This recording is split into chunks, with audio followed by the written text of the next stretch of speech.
Le plan Orsec, pour organisation des secours en cas de catastrophe, est un dispositif de gestion de crise.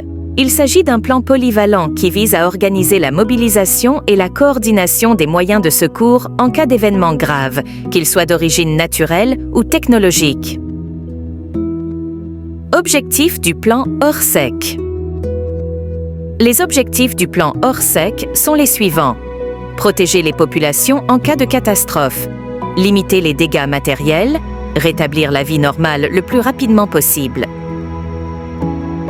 Fonctionnement du plan Orsec. Le plan Orsec est déclenché par le préfet du département concerné.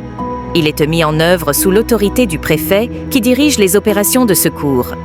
Le préfet est assisté d'un état-major de crise composé de représentants des différents services de l'État, des collectivités locales et des organisations de secours. Le plan Orsec prévoit la mise en œuvre de différents moyens de secours, notamment les sapeurs-pompiers, les forces de l'ordre, les services médicaux, les services d'électricité, de gaz et d'eau, les associations de secours.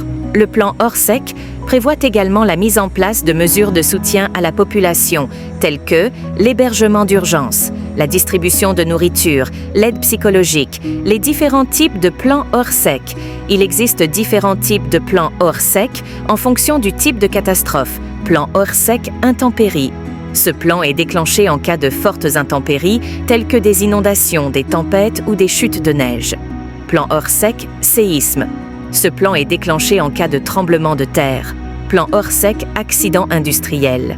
Ce plan est déclenché en cas d'accident industriel majeur. Plan Orsec attentat.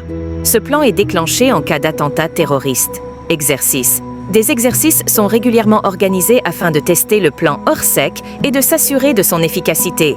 Ces exercices permettent de identifier les points forts et les points faibles du plan, former les personnels, tester les procédures de communication. Le plan Orsec est un outil essentiel pour la gestion des crises. Il permet de sauver des vies et de limiter les dégâts matériels